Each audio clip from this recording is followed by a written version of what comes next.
অবশ্যই তো আমরা কবরে চলে যাব একদিন, কবরে যেতেই হবে একদিন। কবর থেকে ছাড়া পাওয়ার আর কোনো রাস্তা আমাদের নাই। বেলাববাসী, আমাদের আগে বহু মানুষ কবরে চলে গেল। মানুষ যখন মারা যায় 24 ঘন্টা পরে পায়খানা রাস্তা দিয়ে তার শরীর থেকে পোকা বের হয়। মানুষ, এই দেহ নিয়ে, স্বাস্থ্য নিয়ে আমাদের কোনো অহংকার নাই রে বাবাজি। মনে রাখবেন, সারা জীবন কত খাবার আমরা খাইছি দেহ তাজা করার জন্য, কিন্তু রুহু তাজা করার জন্য আমরা জিকিরও করলাম না, দুরুদও পড়লাম না, নামাজও পড়লাম না, রোজাও রাখলাম না, তাহাজ্জুদও পড়লাম না, আল্লাহর ইবাদতও করলাম না। আমরা রুহু তাজা করি নাই, খালি দেহ তাজা করছি, দেহ তাজা করছি, দেহ তাজা করছি। এই জন্য অলিরা দেহ মারিয়া রুহু তাজা করত, অলিরা দেহ মেরে রুহু তাজা করত। আল্লাহ বানাইলেন কত জাতি, হইল না তার প্রেম প্রীতি, অবশেষে মানুষ বানায় প্রেমের কারণে।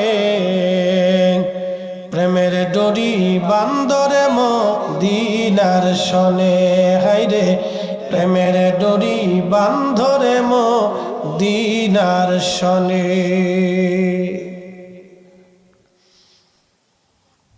হাজরিন বেলাববাসী, কবরের দেশে বড় কঠিন জায়গা। আল্লাহ আল্লাহ আল্লাহ, দেহর ভিতর থেকে পচা দুর্গন্ধ বের হতে থাকবে মাত্র 24 ঘন্টায়। ছেলে বলেন, মেয়ে বলেন, আত্মীয় স্বজন বলেন, কেউ আপন হবে না সেই দিন। সবাই শুধু বলবে তাড়াতাড়ি কবরে পাঠাও, তাড়াতাড়ি কবরে পাঠাও। আপনাকে যে চাদর দিয়ে, বিছানার চাদর দিয়ে ঢেকে রাখা হবে, আপনার সন্তানরা ওই বিছানার চাদর আর কোনো দিন বিছানায় পাতবে না, ভয় পাবে। বাবার মৃতদেহ এই চাদরের মধ্যে ছিল, এটা বিছানায় লাগানো যাবে না, এটা ঘরের এক কোণার ভিতরে রেখে দিবে, না হয় ফেলে দিবে। বাস্তবতা থেকে বুঝে যান, চির সত্য থেকে বলতেছি। আপনার এই গায়ের চাদরটা দিয়ে আপনাকে ঢেকে রাখবে, চাদরটা ছেলেরা হয় ফেলে দিবে, আর না হয় ধুয়ে আলমারির এক কোনায় ফেলে রাখবে। ওটা বিছনায় বিছাবে না, কোনো ছেলেও গায়ে দেবে না। ভয় পাবে যে বাবার মৃত দেহর সাথে চাদরটা লেগেছিল। কি চরম সত্য এটা। আপনার কেউ আপন না, অতএব আপন যিনি হবে তিনি আল্লাহ এবং তার নবী। গোলামি করলে আল্লাহ তার রসুলেরটাই করে যেতে হবে। খুশি করলে পৃথিবীর সবকে বেজার করে ওনাদেরকে খুশি করতে হবে। সন্তান বেজার হয়ে যাক, আল্লাহকে খুশি করতে হবে। স্ত্রী বেজার হয়ে যাক, আমার রসুলকে খুশি করতে হবে। কথা বলেন ঠিক না? এর চেয়ে চরম বাস্তবতা আর পৃথিবীতে কিছু নেই। সবাইকে বেজার করেন, আল্লাহ তার রসুলকে খুশি করেন।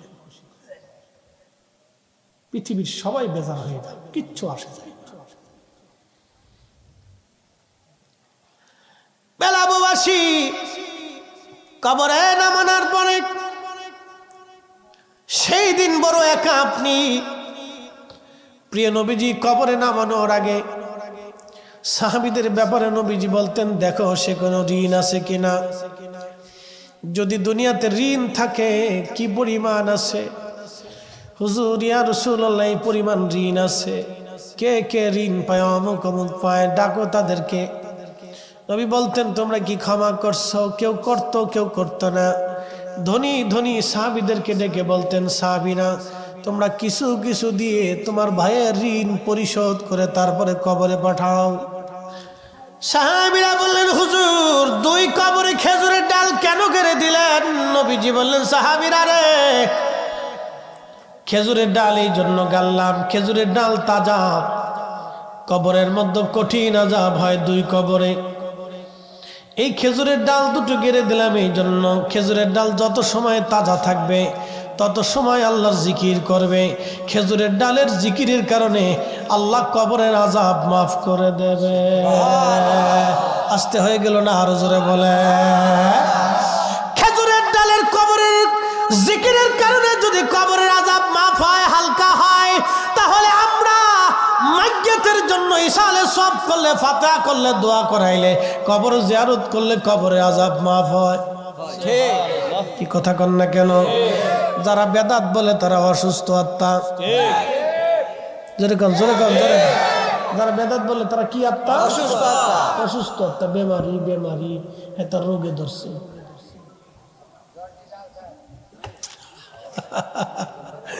আপনি জলটিস করতে পারেন, আলসার করতে পারেন, ডায়াবেটিস করতে পারেন, কিডনি ফসা করতে পারেন, হার্টের সমস্যা, ব্লাড প্রেশার, যা কয়, ক্যান্সার ফ্যান্সার সব একসাথে হয়েছে।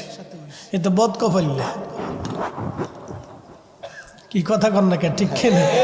বদনসিব, অসুস্থ আত্মা। কি আত্মা? অসুস্থ আত্মা। ও নিজে দোয়া নিবে না, অন্য আরেকজনের দোয়া করতে দেবে না, অন্যের কবরে দোয়া পৌঁছাইতে দেবে না। আচ্ছা, অ্যাটেনশন, মনোযোগ দিবেন। আমরা এখানে কতগুলি লোক আছি? ধরেন সব মিলে 1000 ধরেন। এখন আমরা চিন্তা করলাম এখানে ফাতিহা হলো, আমরা এখন দোয়া করব। তা আমি আপনাদেরকে বললাম, বাবাজিরা সবাই 3 বার সূরা ইখলাস তেলাওয়াত করে। কয়বার? 3 বার। আল্লাহর নবী বলেন, আমার উম্মত আল ইখলাসু সুলুসুল কোরআন।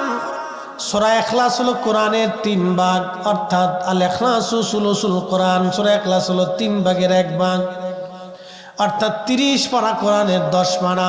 সূরা ইখলাস যদি একবার কেউ তেলাওয়াত করে, আল্লাহ তার আমলনামায় 10 পারা কোরআনের নেকি লিখে দেয়। সূরার নাম কি? ইখলাস। ইখলাস। কুল হুয়াল্লাহু আহাদ আল্লাহুস সামাদ লাম ইয়ালিদ ওয়া লাম ইউলাদ ওয়া লাম ইয়াকুল লাহু কুফুয়ান আহাদ। এই পুরা সূরাটা আল্লাহর তাওহীদের সাক্ষী। কুল হুয়াল্লাহু আহাদ, হুজুর আপনি বলে দেন আমি আল্লাহ এক। আল্লাহুস সামাদ, আমি আল্লাহ কারো মুখাফিক কিনা। লাম ইয়ালিদ ওয়া লাম ইউলাদ, আমি জন্ম নেই না, জন্ম দেই না। ওয়া লাম ইয়াকুল লাহু কুফুয়ান আহাদ, আপনি বলে দেন আমি আল্লাহ এক, আমি আল্লাহর কোনো শরীক নাই। একবার জোরে বলবেন কি মারহাবা। আমাদের দেশে সনাতন ধর্মে যারা আছে, হিন্দু সম্প্রদায়, তাদের বিশ্বাস হলো বিদ্যার দেবতা আছে, সেই জন্য তারা সরস্বতীর পূজা করে। তারা চিন্তা করে লক্ষ্মীর দেবতা আছে, এই জন্য তারা লক্ষ্মী পূজা করে। তারা চিন্তা করে ওই যে আপনার কি বলে, আপনার দুর্গার পূজা করে। তারপরে তারা কালীর পূজা করে, এরপরে গণেশের পূজা করে, এরপরে আপনার ওই লিঙ্গ পূজা করে, শিবের পূজা করে। তারপরে আপনার আরও কত কিছু আছে আমি জানি না। এই অনেক কিছুর পূজা তারা করে। তারা চিন্তা করে এটা আমার ভগবান, এটা আমার ভগবান, এটা আমার দেবতা, এটা আমার দেবতা। তাদের মধ্যে বৃষ্টির দেবতা আছে, পানির দেবতা আছে, আকাশের দেবতা আছে, সূর্যের দেবতা আছে, অন্ধকারের দেবতা আছে, মাছের দেবতা আছে, গাছের দেবতা আছে, ফলের দেবতা আছে, রিজিকের দেবতা আছে, পয়সা কড়ির দেবতা আছে, 33 কোটি দেবতা আছে। এইভাবে গুনতে গুনতে 33 কোটি। কত কোটি? তাদের বিশ্বাসে কত কোটি হয়েছে? 33 কোটি। সারা পৃথিবীতে হিন্দু আছে কত কোটি? 120 কোটি। তাহলে এক একজন দেবতা কতজন করে ভাগে পাইল? 3 জন। মাথা পিছু 3 জন। এটা তাদের বিশ্বাস। আল্লাহ কোরআনে এই আয়াতে বলে দিলেন, কুল, হুজুর আপনি বলেন, হুয়াল্লাহু আহাদ, আমি একাই সব। একসাথে বলবেন আল্লাহু আকবার। আমাদের বৃষ্টি দেয় কে? আল্লাহ। পানি দেয় কে? আল্লাহ। শীত দিল কে? আল্লাহ। গ্রীষ্ম দেবে কে? আল্লাহ। ফল দেয় কে? আল্লাহ। খাবার দেয় কে? আল্লাহ। বিদ্যা দেয় কে? আল্লাহ। টাকা পয়সা দেয় কে? আল্লাহ। অসুখ দেয় কে? আল্লাহ। সুস্থ বানায় কে? আল্লাহ। সব আল্লাহ। সব আল্লাহ। আরো জোরে বলেন আল্লাহ। আরো জোরে আল্লাহ। কখনো তোমাকে যদি ভুলি, হেদায়েতের আলো জেলে নিয় কাছে তুলি, ঠাই দিও প্রিয়তম, ঠাই দিও প্রিয়তম, অগমহিয়ান তুমি রহমান, অন্ধ গাহে না শুধু তোমারি গুণগান, অন্ধ গাহে না শুধু তোমারি গুণগান, বুঝেও বুঝে না তবু শান, তুমি রহমান তুমি মেহেরবান। এ মুসলমান খুব মনোযোগ দিবেন। বেলাবুবাসী আল্লাহ সূরা ইখলাসের মধ্যে জানাই দিলেন, হাবিব উম্মতকে জানান আমি আল্লাহ এক, আল্লাহুস সামাদ। আমি কারো মুখাফিক কিনা, সব আমি আল্লাহর মুখাফিক। কি একসাথে বলবেন আল্লাহু আকবার।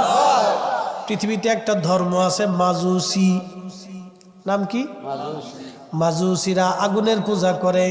তারা বলে আগুন আমার খোদা, আগুন আমার দেবতা, আগুন আমারে বানাইছে, আগুন আমারে খাবার দেয়, আগুন আমারে নিরাপত্তা দেয়, আগুন আমারে সব কিছু দেয়।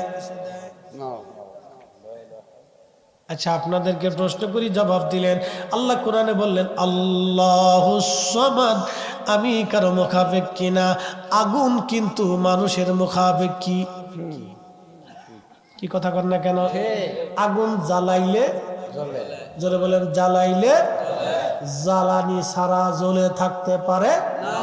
তার জ্বলে থাকতে হলে জ্বালানি লাগবে। কি লাগবে? জ্বালানি লাগবে। আগুন একা একা জ্বলে না, জ্বালানি ছাড়া জ্বলতে পারেও না।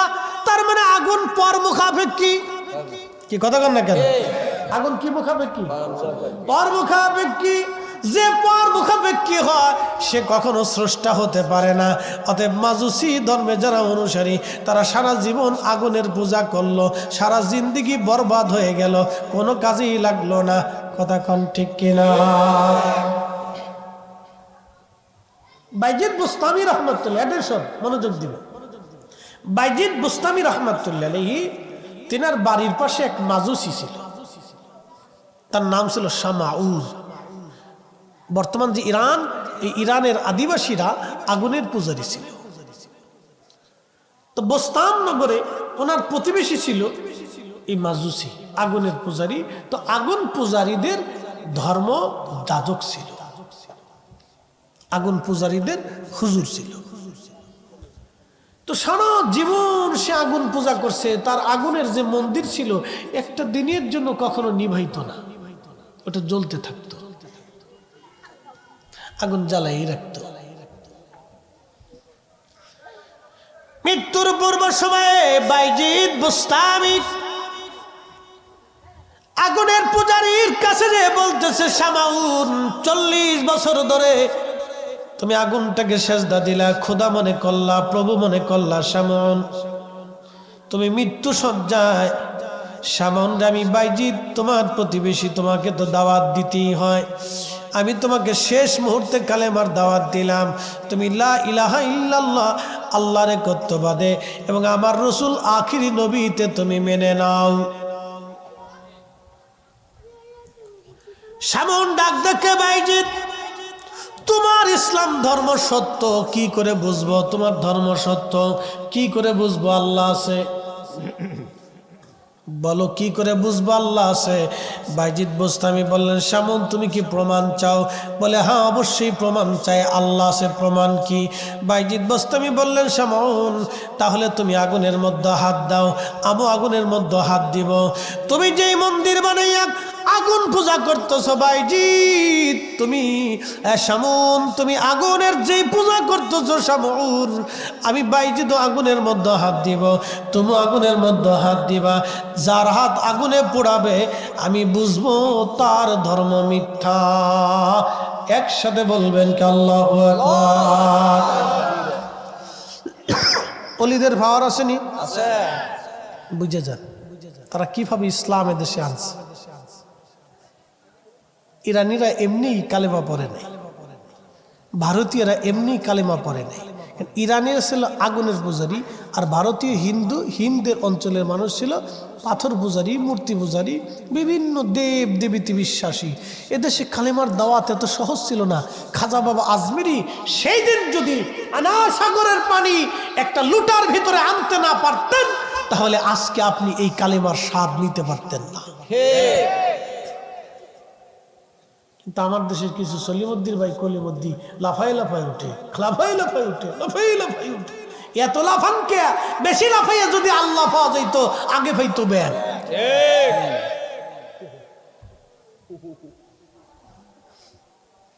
কি কথা বল না কেন? যেটা গান বানাইছে এটা ভালোই লাগছে। তোরা লাফাস কেন রে, এত লাফাস কেন? লাফাই যদি খুদা পাওয়া যাইতো আগে পাইতো ব্যান, তোরা এত লাফাস কেন? কি কথা বল না কেন? সেই দিন যদি খাজা বাবা আজমির থেকে ধুলি নিক্ষেপ করে যদি পানিপথের প্রান্তরে না মারতেন তাহলে কালেমার স্বাদ পেতেন না। সেদিন যদি শাহজালাল ইয়ামানি জায়নামাজ বেশি সুরমা নদী পার না হতে পারতেন তাহলে কালেমার স্বাদ আজকে পেতেন না। চিনি খাইছি মাগার মোল্লা চিনি নাই, খালি লাফায় আর খালি লাফায় আর লাফায় আর লাফায়। এত লাফায়েন না, বেশি লাফাইয়া কেউ আল্লাহরে পাইছে না। আল্লাহ পাইতে হলে চোখের পানি লাগে, আনুগত্য লাগে, নবীর গোলামি লাগে। রসুলের গোলামি ছাড়া কেউ আল্লাহ পাই নাই। আহলে সুন্নাত ওয়াল জামাত ছাড়া কোনো মা ওলির জন্ম দিতে পারে নাই। কথা ক্লিয়ার না ভেজাল আছে? পরিষ্কার। আপনি সারা দুনিয়া তন্ন তন্ন করে তালাশ করেন, আহলে সুন্নাত ওয়াল জামাত ছাড়া কোনো মা ওলির জন্ম দিতে পারে নাই।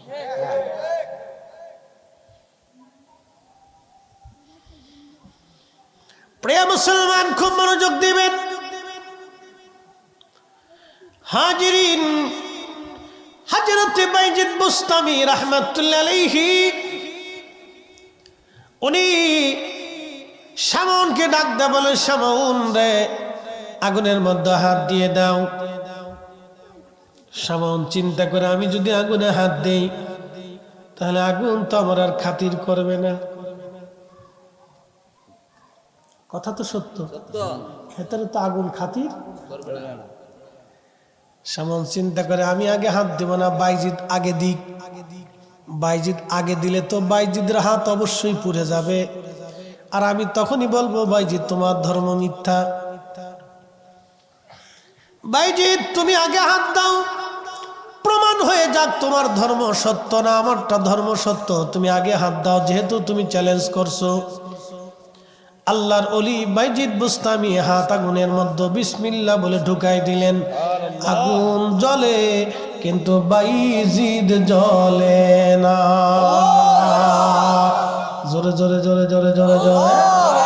এ ওলি আল্লাহর বাংলাদেশ, শহীদ গাজীর বাংলাদেশ, রহম করো আল্লাহ, রহম করো আল্লাহ। বলবেন হুজুর এই জমানার ওলিদের এত কারামত, তাহলে সাহাবীদের জমানায় কেন কারামত ছিল না? বলে দিয়ে যায় আজ আপনাদেরকে। সাহাবীদের জমানায় যদি কারামত হতো, সাহাবীদের এত কারামত হলে নবীর মুজিজার কারামতের মধ্যে দ্বন্দ্ব লেগে যাইতো। কারণ যখন নবী মুজিজা দেখায় তখন সাহাবীদের কারামতের দরকার নাই। যেখানে হাজার কোটি বিলিয়ন ট্রিলিয়ন গণিত পাল্পের পাওয়ার বাল্ব যেখানে জ্বলতেছে সেখানে 25 পাওয়ারের কোনো ভ্যালু নাই। যেখানে রসুল সেখানে সাহাবীদের কারামতের দরকার কি? কথা কন না কেন? আর আপনারা যুক্তি দিবে যে সাহাবীদের কারামত নাই কেন? বলে না কে এত খাজা বাবার কারামত পায়, শাহজালালের কারামত পায়, সাহাবীদের কারামত কয়? আরে বেটা, সাহাবীদের কারামত দিয়ে কি করবা? সাহাবীরা যার ছাত্র ছিল তিনার মুজিজার উপরে সৃষ্টিতে কারো মুজিজা নাই।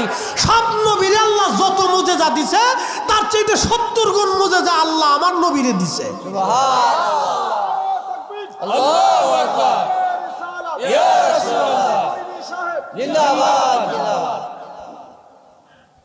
তো সাহাবীদের আর কারামতের দরকার আছে নাই। কিন্তু হ্যাঁ, কারামত শুরু হয়েছে নবীজির ইন্তেকালের পর থেকে। কারণ এই কারামতও রাসূল কারীমের মুজিজার অংশ। কিয়ামত পর্যন্ত এই উম্মতের কারামত থাকবে, তার অর্থ হলো নবীর মুজিজা কিয়ামত পর্যন্ত চলমান থাকবে। বলতেছি খলিফা হযরত ওমর রাদিয়াল্লাহু আনহুর আগে একজন খলিফা ছিলেন আবু বকর। তিনার জমানাতে ভণ্ড নবীদের উদ্ভব হলো, খুব মারাত্মকভাবে ভণ্ড নবী, সারা অঞ্চলে ভণ্ড নবীদের উপদ্রব বেড়ে গেল। তো তিনি তোনার জমানাতে একজন অলিকে কালেমার দাওয়াত দেওয়ার জন্য পাঠিয়েছিলেন ইয়ামান দেশে। সে অলির নাম আবু মুসলিম আল খাওলামি। তিনি কিবারুত তাবিঈন। তিনি মিশর থেকে রসুলের দরবারে আসছিলেন কালেমা পড়ার জন্য, কিন্তু এসে দেখেন নবী ইন্তেকাল করেছে। তো সাহাবী হওয়ার সুযোগ হলো না, তিনি আবু বকরের হাতে কালেমা পড়লেন। তো সিদ্দিক আকবর বললেন, যেহেতু আপনি কালেমা পড়ছেন, তাহলে আপনাকে ইয়ামান দেশে পাঠাইলাম কালেমার দাওয়াত দিতে। আবু মুসলিম আল খাওলামি কালেমার দাওয়াতের জন্য ইয়ামান চলে গেলেন। সিদ্দিক আকবরের জমানা, আবু মুসলিম আল খাওলামি যখন কালেমার দাওয়াত দিতে ইয়ামান গেলেন, ভণ্ড নবীদের উপদ্রবে খলিফা আবু বকর সেনাবাহিনী পৃথিবীর বিভিন্ন জায়গায় পাঠাইলেন, কিন্তু ইয়ামান পাঠাইতে পারলেন না। অল্প সংখ্যক সাহাবী এবং সামান্য কিছু মুসলমান নিয়ে সেই সময় ছোট্ট বাহিনী ইয়ামান আক্রমণ করার সুযোগ পেল না। আবু মুসলিম আল খাওলামি একা পড়ে গেলেন। ভণ্ড নবীর লোকেরা আবু মুসলিমকে ধরে নিয়ে গেল। আবু মুসলিম, তুমি ওই ইসলাম ছেড়ে দিয়ে আমাদের নবীর দিন মেনে নাও, ভণ্ড নবীর কথা মেনে নাও। আবু মুসলিম বললেন, না, জীবন চলে গেল তোমার ভণ্ড নবীর কথা আমি মানতে পারবো না, কারণ আমার নবী শেষ নবী। আমার নবীর পরে আর কোনো নবী দুনিয়াতে হবে না, কোনো নবীর প্রয়োজন নাই। লা নাবিয়া বাদি, নবীর পরে কোনো নবী নাই। অমান দা আন-নবুয়া ফাহুয়া কাফের, এবং যে নবুয়ত দাবি করবে বিনা সন্দেহে নিঃসন্দেহে সে কাফের, সে বেঈমান। কথা বলেন ঠিক কিনা?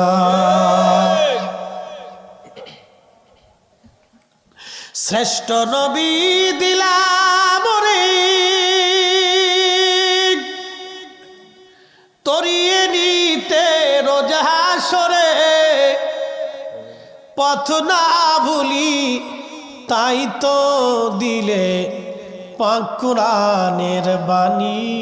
খুদা তোমার মেহেরবানি, সুন্দর ফুল সুন্দর ফল, মিঠা নদীর পানি। খুদা তোমার মেহেরবানি, খুদা তোমার মেহেরবানি। ভণ্ড নবীর লোকেরা বলল, আবু মুসলিম, যদি তোমার নবীর দিন ছেড়ে না দাও তাহলে তোমাকে আগুনের মধ্যে পুড়িয়ে মারবো। আবু মুসলিম আল খাওলামি ডাক দিয়ে বলেন, হে ভণ্ড লোকের নবীর উম্মতেরা, আমার নবী যদি আখিরি নবী হয় তাহলে আবি মুসলিম আল খাওলামি আগুনে পড়ব না। আর যদি তোমাদের নবী ভণ্ডটা সত্য হয় তাহলে আমি আগুনে পুড়ে যাব। তোদের কলিজায় সাহস থাকলে আমার আগুনে ফেলাইয়া দেখ। আল্লাহু আকবার কাবীরা। হয় না জোরে বলেন, জোরে জোরে জোরে একসাথে বলেন আল্লাহু আকবার। চিৎকার মেরে বলেন ইয়া রাসূলুল্লাহ। আজকে আমার দেশের ৯০ পণ্ডিতে আজম কি ইয়া রাসূলুল্লাহ স্লোগান, নারায়ে রিসালাতের ফালতু স্লোগান। এই সমস্ত আজারে বাজারে কোথা থেকে এক একটা প্লেন হুজুর আবিষ্কার হয় জানি না। রকেট হুজুর, প্লেন হুজুর, ঠেলেন হুজুর, হ্যাঁ, নায়িকা হুজুর, কত হুজুর দেশে আসতেছে আল্লাহ জানে। শুনে যান, আসিয়াম আমার যুদ্ধে ভণ্ড নবীদের বিরুদ্ধে ১৫,০০০ সাহাবী যখন ইয়ামামার কাদেশের প্রান্তরে ইয়ামামার যুদ্ধে জিহাদ করতেছিলেন, জিহাদের এক পর্যায়ে মুসাইলামাতুল কাজ্জাবের বাহিনীর কাছে মুসলমান হেরে হেরে যাচ্ছিল। তখন খালিদ বিন ওয়ালিদ রাদিয়াল্লাহু তাআলা আনহু হুঙ্কার দিয়ে জিহাদের ময়দানে ঝাঁপিয়ে পড়ে বললেন, আমি খালিদ বিন ওয়ালিদ, আমি মুসলিম, আমি আখিরি নবীর উম্মত, আমি মৃত্যুকে ভয় পাই না, আমি মরণকে ভয় পাই না, শাহাদাতের জন্য জমিনে এসেছি। এই কথা হুনকার মেরে যখন জিহাদের ময়দানে ঝাঁপিয়ে বললেন, 15,000 সাহাবী তখন একটা চিৎকার মারতেছিল, ইয়া মুহাম্মাদা ইয়া মুহাম্মাদা ইয়া মুহাম্মাদা ইয়া মুহাম্মাদা ইয়া মুহাম্মাদা। একবার জোরে বলা যাবে কি ইয়া রাসূলুল্লাহ? তাহলে বলেন, আল্লাহর স্লোগানের পরে আমার রাসূলের স্লোগান আছে না নাই?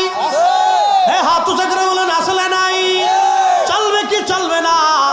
ওরা 1000 বছর চেষ্টা করলো, নারায়ে রিসালাতের স্লোগান আমরা সুন্নিরা বেঁচে থাকতে বন্ধ হবে না। আজারে বাজারে কত দেশে এসেছে, 15,000 সাহাবী একসাথে স্লোগান দিচ্ছে, ইয়া মুহাম্মাদা ইয়া মুহাম্মাদা ইয়া মুহাম্মাদা ইয়া মুহাম্মাদা। এই জন্য এই স্লোগানে রিসালাতের প্রতি মানুষের ভালোবাসা বৃদ্ধি পায়, নারায়ে রিসালাতের স্লোগানের কারণে, ঠিক কিনা? আজারে বাজারে দেশ ভরিয়ে দিতেছে, মানুষ মনে করে এটাই হক্কানি। শোনেন, বাজারে ডুপ্লিকেট মালের চাহিদা বেশি, মেড ইন চায়না খুব সহজেই পাওয়া যায়, খুব মার্কেট বালা, খুব মার্কেট দেখতে চকচক চকচক করে। খুব মনোযোগ দিয়ে কথাগুলি শুনবেন। আজ হযরত আবু মুসলিম আল খাওলামি ইয়ামান দেশে, ঠিক তখনই ভণ্ড নবীর লোকেরা তাকে ধরে নিয়ে গেল আগুন জ্বালাইয়া। আবু মুসলিম আল খাওলামির হাত পা গুলি বেঁধে ভণ্ড নবীর উম্মতেরা আবু মুসলিম আল খাওলামিকে আগুনে ফেলে দিল। আল্লাহু আকবার কবীরা। আগুন জ্বলে, আবু মুসলিম খাওলামি জ্বলে না। সুবহানাল্লাহ। আস্তে বললে বলবো কি পন, জোরে বলেন। আল্লাহ আসেনি? আছে। কয়জন? একা। আগুন কার অধীনে? আল্লাহ। আমরা কার অধীনে? আল্লাহ। আবু মুসলিম কার অধীনে? আবু মুসলিম কার পক্ষে চ্যালেঞ্জ দিল? নবীর পক্ষে। আখিরি নবীর পক্ষে যখন চ্যালেঞ্জ দিল, আবু মুসলিম আগুনে আবু মুসলিম আগুনে, আগুন জ্বলে, আবু মুসলিম পড়ে না। এখন প্রশ্ন করি, জবাব দিবেন, আগুন জ্বললে আগুনের ভিতরে কি অক্সিজেন থাকে? বিজ্ঞানী কেটে রে, আগুনের ভিতরে অক্সিজেন, অক্সিজেন ছাড়া মানুষ। আবু মুসলিম কেমনে বাইসে রইল? আল্লাহু আকবার কবীরা। আগুনও যার, অক্সিজেনও তার, আবু মুসলিমও তার। আবু মুসলিম নবীর পক্ষে, ভণ্ডরা নবীর বিরুদ্ধে চ্যালেঞ্জ দিলেন আবু মুসলিম। আগুন জ্বলে, আবু মুসলিম খাওলামি জ্বলেও না, অক্সিজেন বন্ধ হয় না। তিনি আমার সেই রব, আমার আল্লাহ বলে দিলেন, হুজুর উম্মতকে জানায় দেন, উম্মতকে জানায় দেন, ইন্নাল্লাযীনা আমানু ওয়া আমিলুস সালিহাতি উলাইকা হুম খায়রুল বারিয়া। ইমানে আমলে, ইমানে আমলে, ইমানে আমলে যারা পাকা পাকা হবে, আল্লাহ বললেন তারা জগৎ সমূহের মধ্যে তারা সেরা, তারা সেরা, তারা শ্রেষ্ঠ, তারা শ্রেষ্ঠ, তারা মহান, তারা মহান। একবার অলিরাই মহান, অলিরাই শ্রেষ্ঠ। আপনি যতই চিল্লা ফাল্লা করেন, খাজা বাবা আজমিরির শান কমানো সম্ভব হবে না, আবু মুসলিম আল খাওলামির ইজ্জত কমানো সম্ভব হবে না, শাহজালাল ইয়ামানি মুজাররিদের ইজ্জত সম্মান কখনো কমবে না। কি কথা বলেন, ঠিক কিনা?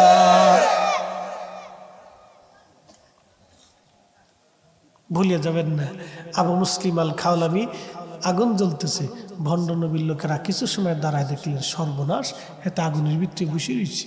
আল্লাহু আকবার কবীরা।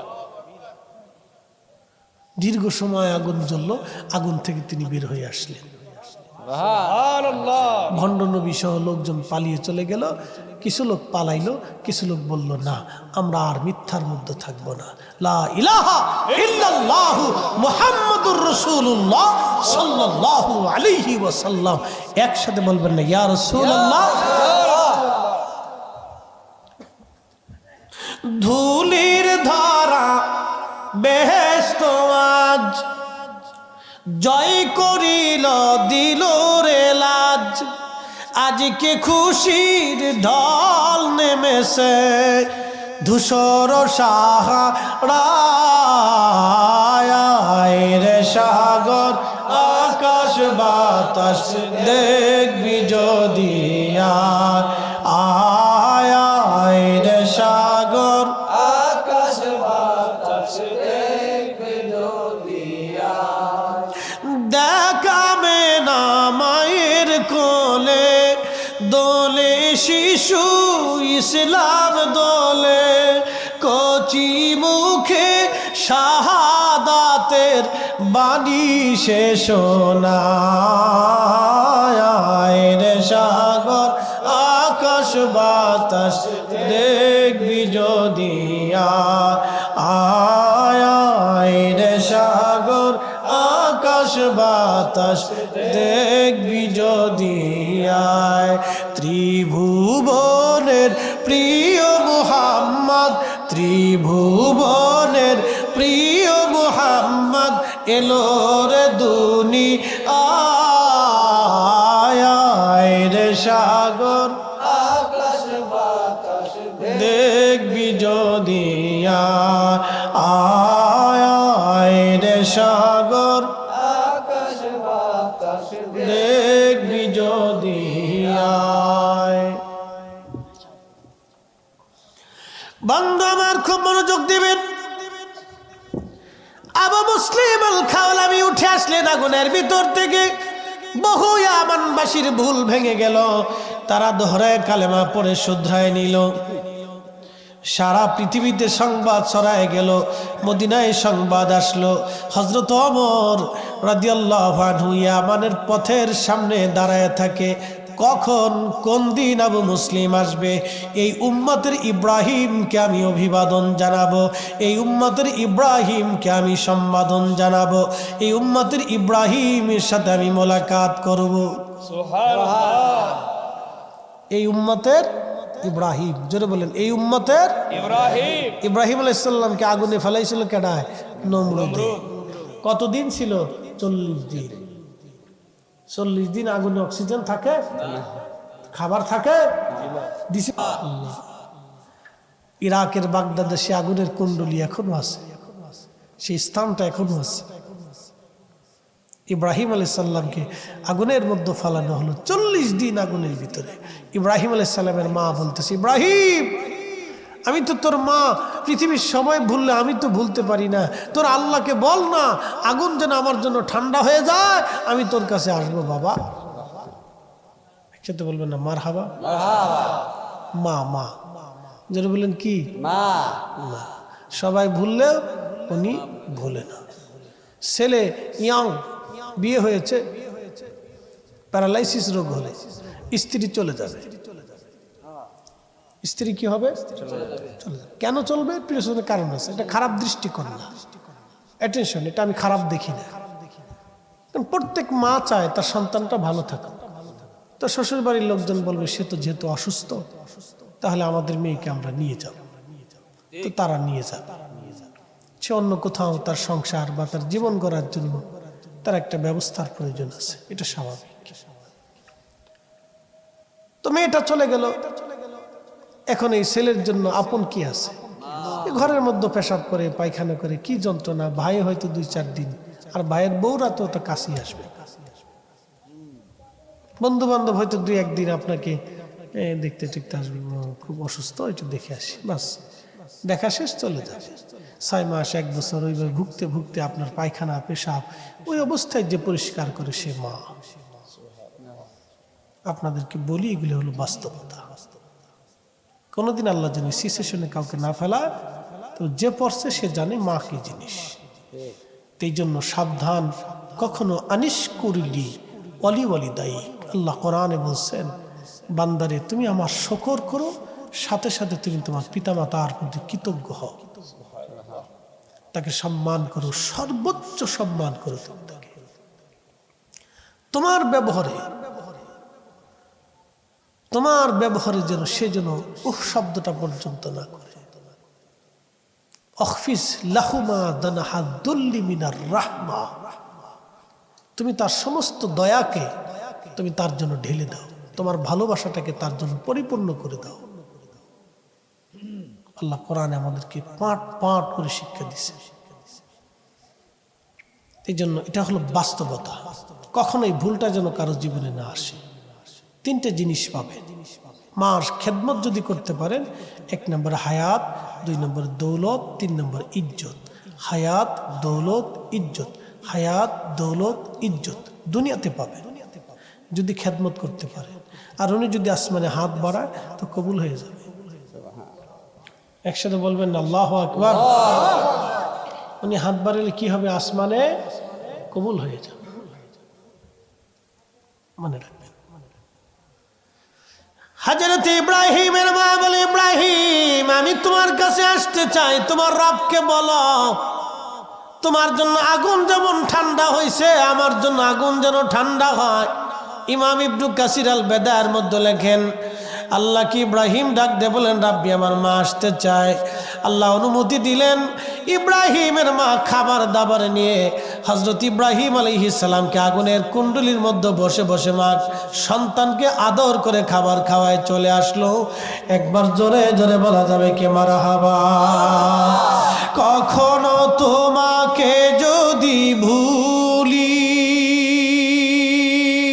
হেদায়েতের আলো জেলে নিউ কাছে তুলি, ঠাই দিও প্রিয়তম, ঠাই দিও প্রিয়তম অগমহিয়ান, তুমি রহমান তুমি মেহেরবান।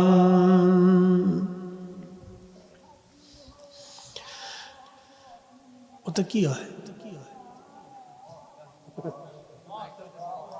মাহফিল দিতেছে?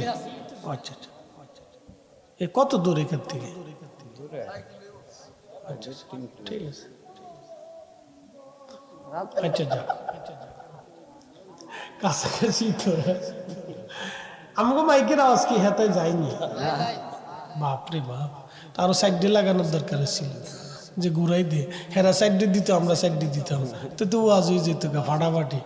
আমরা রোয়াজ হেরা শুনতে, হ্যাঁ রোয়াজ আমরা শুনতাম।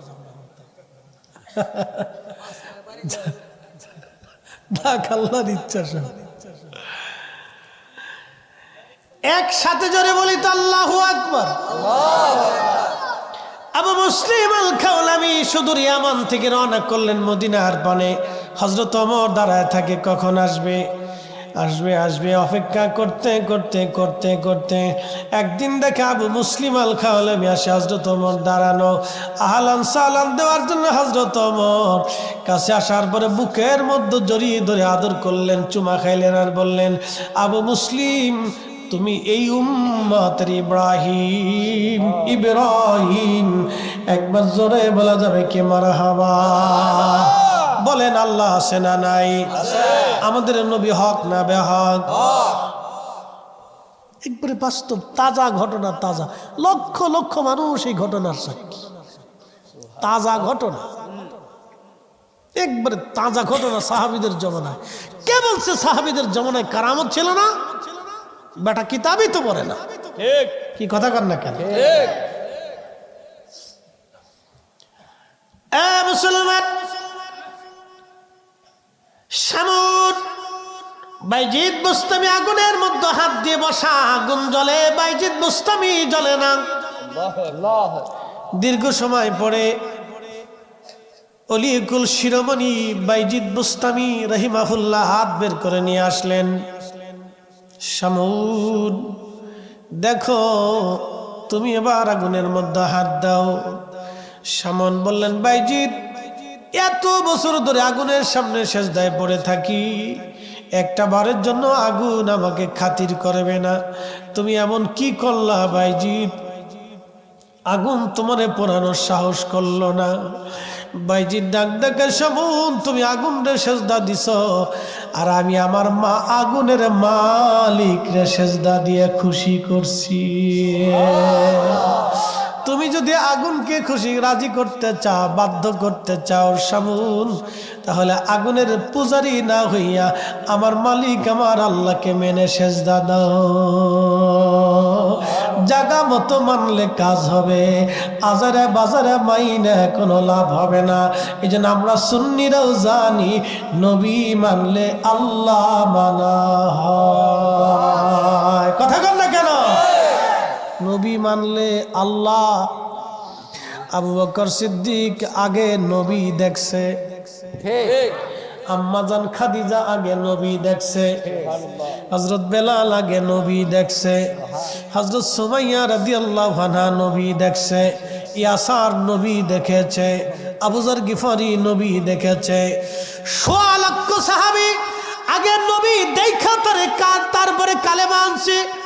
আর নবী দেখে আল্লাহ চিনেছে, আগে তারা আল্লাহ দেখে নবী চিনে নাই। তারা আল্লাহ আছে এটা জানতো না, আমার নবী দেখে তারা আল্লাহ মেনেছে, আল্লাহ চিনেছে। কথা বলেন ঠিক কিনা? মনোযোগ দিয়েন। হযরত আব্দুল্লাহ ইবনে মাসউদ তখন বালক, আল্লাহর নবী এবং আবু বকর দুইজন পাথুরি রাস্তা, মরুভূমি পাহাড়ি রাস্তা দিয়ে হেঁটে হেঁটে যেতে যেতে ক্লান্ত হয়ে গেলেন, পানির তৃষ্ণা লেগে গেল। এবছর যারা হজে গেছে তারা জানে হজ কি জিনিস। এরকম এক একটা বোতল 10 মিনিট পর পর খাইছি, তারপরেও কলিজায় পানির ঠান্ডা মিটে না। তাই এরকম নর্মাল পানি খাই নাই, বরফ দেওয়া পানি, ফ্রিজিং করা পানি খাইছি, তারপরেও কলিজা ঠান্ডা হয় না। আরাফা থেকে যখন হাঁটা শুরু করবেন, মুজদালিফা হয়ে মিনা হয়ে জামারাত হয়ে হেরেমে আসবেন, সেই দিন বুঝবেন হজ কারে কয়।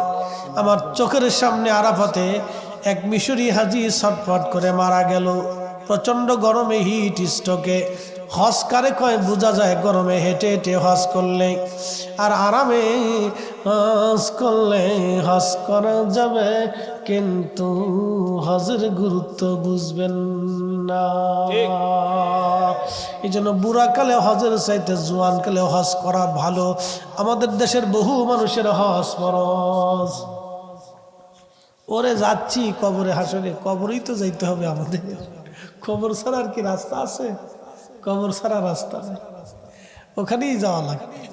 আজ অথবা কাল 1 ঘন্টা পরে হলেও যাইতে হবে।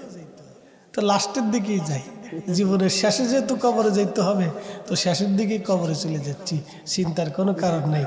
আমি কবরে আসতেছি, কবরে ওয়াজ রাইখে আইছি। একসাথে বলবেন আল্লাহু আকবার। ইসলাম সত্য, দিন সত্য, ইমান সত্য, এগুলি বুঝতে হলে আপনাদেরকে প্র্যাকটিক্যাল বুঝাইতে হবে। প্র্যাকটিক্যাল কিছু বাস্তব ঘটনা আপনাদেরকে না বললে একিন আসবে না। এই জন্য পৃথিবীতে কারামত আল্লাহ কেন দিলেন? ওলিদের কারামত কেন দিছে? কারামত দিছেন হলো বাস্তব আল্লাহকে বুঝার জন্য। কথা ঠিক কিনা? আল্লাহ যা আছে কি করে বুঝবে? নবী যে তিনি নবী, তাহলে সাহাবা ইকরাম কি করে বুঝতেন? এই জন্য আল্লাহ মুজিজা দিছেন। কথা ঠিক কিনা? তো নবীজি যাচ্ছেন, তো পানির তৃষ্ণা। এমন সময় আবু বকরকে বলেন, আবু বকর রে, পানি কোথাও পাওয়া যাবে? বলে হুজুর এই মরুভূমিতে, পাহাড়ি পাথর, পাহাড়ের অঞ্চলে কোথায় পাবো? বলে দেখো কোনো রাখাল আছে কিনা, যদি ছাগলের পাল নিয়ে আসে তাহলে তার কাছ থেকে তো পানি পেলেও পাওয়া যেতে পারে। তো দেখতেছে একটা বালক অনেকগুলি ছাগল নিয়ে পাহাড়ি চর দিয়ে চড়ে বেড়াচ্ছে। তো পাহাড়ের কোনায় কোনায় কোনায় কোনায় আরবে দেখছেন ঘাস হয়, দেখতে মনে হয় যে মরা মরা ঘাস, কিন্তু ওটাই খায় ছাগলে, উটে, ছাগলে, ওগুলি খেয়ে খেয়ে বেঁচে থাকে। তো আল্লাহর নবী এবং আবু বকর দুইজন কাছে কাছে গেলেন, বালককে ডাক দিয়ে বলেন, বালক তোমার নাম কি? বলে আমার নাম আব্দুল্লাহ। নামটা শুনে নবী খুশি হয়ে গেলেন। আব্দুল্লাহ, তোমার কাছে কি কোনো পানি আসেনি? আব্দুল্লাহ বলেন, না আমার কাছে কোনো পানি নাই। আব্দুল্লাহ, যদি পানি না থাকে একটা কাজ করো, তোমার একটা ছাগল দহন করে আমাকে কিছু দুধ পান করাও, আমার অনেক বড় তৃষ্ণা লেগেছে, কলিজা শুকায় গেছে আমার। আব্দুল্লাহ, আব্দুল্লাহ ইবনে মাসউদ এই উম্মতের সবচেয়ে বড় মুফতি সাহাবী ছিলেন তিনি। তিনার বালককালের ঘটনা। তো তিনি বলতেছেন, আমি তো তাকে চিনি নেই তখনও, আমি বললাম আপনি কে? আপনাকে তো চিনি না, কিন্তু আমি তো ছাগলের মালিক না, মালিক তো আর একজন, তা আমি মালিকের অনুমতি ছাড়া আপনাকে দুধ দিতে পারি না। একসাথে বলবেন আল্লাহু আকবার। আমাদের বেডিরা স্বামীর অনুমতি ছাড়া ফুচকা খেয়ে বেড়ায়, শটপটি খেয়ে বেড়ায়। কি কথা কর না কেন? আসতে কন, জোরে কন, পুলিশে ধরবে না, বেডিরা ধরে নিয়ে যাবে কোনটা? স্বামীর অনুমতি ছাড়া মার্কেটে চলে যাচ্ছে, স্বামীর অনুমতি ছাড়া ফুচকা খেয়ে বেড়াচ্ছে, স্বামীর অনুমতি ছাড়া চটপটি খেয়ে বেড়াচ্ছে। বেটারা খুশি মনে নাম দিয়েছে বিসমিল্লাহ চটপটি হাউস। ব্যবসা ভালো, খুব ভালো, বিসমিল্লাহ চটপটি হাউস। বলতেছে আমি অনুমতি ছাড়া কি করে আপনাকে দুধ দেব? দিতে পারবো না। আল্লাহর নবীর চেহারা চকচক করতেছে, বড় আমানতদার ছেলে। আমাদের দেশে এরকম আমানতদার কোথায় পাবেন খুঁজে? হ্যাঁ, খুব মুশকিল। টাকা হাওলাত দিয়ে দেখেন, তারপরে বুঝবেন আমানত কারে কয়। আমানত মরে গেছে, আমানত দুনিয়াতে নাই, ওর কবর দিয়ে শেষ করে দিয়েছে, যা চলে যা। খালি টাকা হাওলাত দিয়ে দেখবেন যে আমানত কোথায় আছে। দেখবেন বৈরবের ব্রিজের নিচে পড়ে গেছে আমানত, লাই। আর দোকানে বাকি দিয়ে দেখবেন, তাহলে বুঝবেন যে আমানত কারে কয়। খালি বাকি দিবেন, দেখবেন যে আমানত কারে কয়। কত মুসলমান বাকি নিয়ে চলে যাবে আর জীবনে দেখাই করবে না। পরে দেখা করবানি তো কিয়ামতের ময়দানে হাল খাতা নিয়ে বসতে হবে, যে যা আছেন দিয়ে যান। কি কথা কন না কেন? যা পাবো আজকে দিয়ে যা। আমানত মরে গেছে। নবী বলছেন উম্মত ওয়াদাউল আমানা, কিয়ামতের একটা আলামত তোমরা শুনে যাও, আমানত নষ্ট হয়ে যাবে, আমানত মরে যাবে, আমানত ধ্বংস হয়ে যাবে। পৃথিবীর কোথাও তুমি আমানত পাবে না। আপনি আজকে তাই দেখেন, মানুষ কেউ কারো কাছে টাকা রাখে না, অবিশ্বাস করে মানুষ ব্যাংকে রাখে। ছেলে বাপ ছেলের পর্যন্ত বিশ্বাস করতে পারতেছে না। কথা বল না কেন? বাবা ছেলেকে পর্যন্ত বিশ্বাস করতে পারতেছে না, নিজের অ্যাকাউন্টে টাকা জমা করে রাখতেছে। কারণ কি? ছেলেকে বিশ্বাস করা যাচ্ছে না। কোন ছেলে নিয়ে কোন মেয়ে নিয়ে লুটুর বুটুর করে পলাই চলে যাবে, কোনো খোঁজ খবর নাই।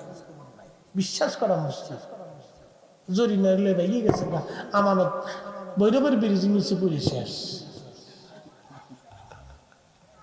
কথা ক্লিয়া, কোনো ভেজাল বুঝেন নাই। যাগ্গে যাগ্গে কথা কইস না। ওর আব্বা যাক, ওর খালু যাক, মামু যাক, সব চলে যাক, তুই থাকলিস না, তুই যাস না। মুসল্লি খুব করা, আপনাদের এলাকার বড় বড় মুসল্লিরা খুব করা মুসল্লি, বুঝলেন না? ছোট ছোট মুসল্লি সব মাহফিলের ভিতরে চুপচাপ বয়ে থাকে। একসাথে বলবেন আল্লাহু আকবার। এটা সুলক্ষণ, আগামী দিন আমরা কবরে চলে যাব, ওরাই থাকবে। কথা বলেন ঠিক না বেঠে? প্রিয় বেলাবাসী, মনোযোগ দিয়ে শুনে যাবেন। হাজিরিন, হযরত আব্দুল্লাহ ডাক দিয়ে বলতেছে, কে গো আপনি? দুধ দেওয়া যাবে না, আমি মালিকের অনুমতি ছাড়া দুধ দেব না। নবীজি বলেন, আব্দুল্লাহ রে বেটা, সুন্দর কথা বলেছ তুমি। যদি এই দুধওয়ালা ছাগল থেকে দুধ দহন করে তুমি না দাও, তাহলে যেই ছাগলের দুধ হয় না, যে ছাগলের বাচ্চা হয় নাই, ওই ছাগি আমাকে একটা দাও, আমি তার দুধ দহন করে দোয়াই খাবো। জোরে জোরে জোরে জোরে। তাহলে তোর তোমার আমানত নষ্ট হবে না। যে ছাগলের বাচ্চা হয় নাই, যে ছাগলের দুধ হয় নাই, তুমি ওই ছাগল আমাকে একটা দাও, আমি তার থেকে দুধ দহন করে নিই। তো নিলেই তো আর তোমার আমানতের খেয়ানত হচ্ছে না। তো তুমি আমাকে এরকম একটা ছাগল দাও না। আব্দুল্লাহ চিন্তা করে, এটা আবার কেমনে সম্ভব? ছাগল এখনো বাচ্চা দিল না, তার দুধ কেমনে হবে? আচ্ছা দিমু, তো ছোটটা বাচ্চা দিই, ছোটটা বাচ্চা দিই। তো ছোট একটা লুয়েছি। নবীজি ডাক দিয়ে বললেন, আবু বকর, খোলসালা একটা পাথর নিয়ে আসো। যে পাথরের ভিতরে খোলস আছে, গর্ত করা আছে, এমন একটা পাথর আনো। খুঁজে নিয়ে এসে কাপড় দিয়ে পরিষ্কার করে দেওয়ার পরে নবীজি ছাগল এনে দিলেন আব্দুল্লাহ ইবনে মাসউদ। আল্লাহর নবী তার রহমতের হাত ছাগলের ওলানের নিচে মেরে দিলেন। হাত বুলিয়ে দেওয়ার সঙ্গে সঙ্গে আল্লাহর পক্ষ থেকে ওলান নেমে আসলো। আল্লাহু আকবার। আরো জোরে বলেন। তিনি নবী, কোনো সন্দেহ নাই। তিনি নবী, কোনো সন্দেহ নাই। আল্লাহ নবী বিসমিল্লাহ বলে টান দিলেন, দুধ নেমে এসে পুরা পাথরের খোলসে দুধ ভরে গেল। প্রিয় নবী নিজে পান করলেন, আবু বকরকে বলেন তুমি পান করো। আবু বকর দুধ পান করলেন। আব্দুল্লাহ ইবনে মাসউদকে দিয়ে বললেন, আব্দুল্লাহ এবার তোমার পালা, তুমি দুধ পান করো। আব্দুল্লাহ বলেন, আবু পেট ভরে দুধ পান করলাম। সুবহানাল্লাহ। লক্ষ্য করে দেখি আমার নবীজি আবার ওলানের নিচে হাত মেরে দিলেন, ওলানটা আবার আগের জায়গা মতো একবারে মিশে গেল। সুবহানাল্লাহ। এর মনে হচ্ছে কোনো দুধই তার হয় নাই, কখনো তার বাচ্চা হয় নাই, কোনো দুধই তার হয় নাই, কোনো ওলানি তার নাই। তিনি নবী নবী নবী, এটা নবীদের মুজেজা। এটা দেখাইয়া বহু মানুষকে তিনি আল্লাহর পথে ডেকেছেন। কথা বলেন ঠিক কিনা? ওয়াদাইয়ান ইলাল্লাহি বিইজনিহি ওয়াসিরাজাম মুনীরা।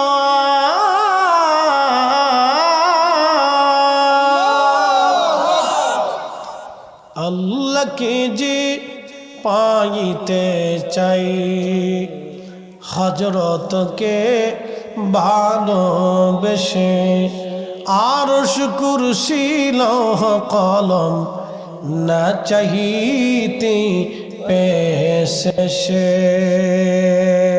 সুবহানাল্লাহ। সূরার নাম কি? ইখলাস। সূরার নাম কি? ইখলাস। কয়বার পড়লে এক খতম? 3 বার। জোরে বলেন, জোরে বলেন, কয়বার? 3 বার সূরা ইখলাস পড়লে এক খতম। এখানে আমরা 1000 মানুষ, মনে আছেন আপনাদের ওয়াজ? আবার জায়গা মতো চলে গেছি। আমরা এখানে 1000 মানুষ।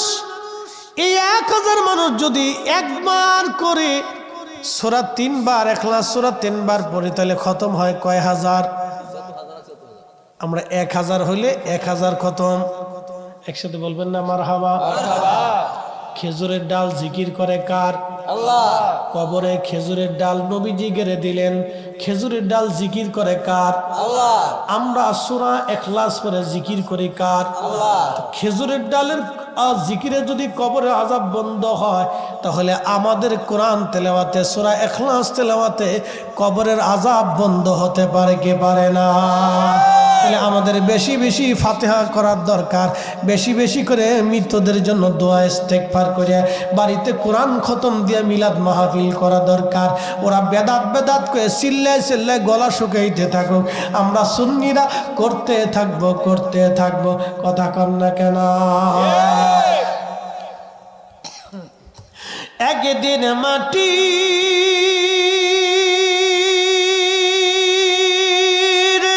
ভিতরে হবে ঘর রে, মন আমার কেন বান্ধু দালান ঘর, মন আমার কেন বান্ধু দালান ঘর।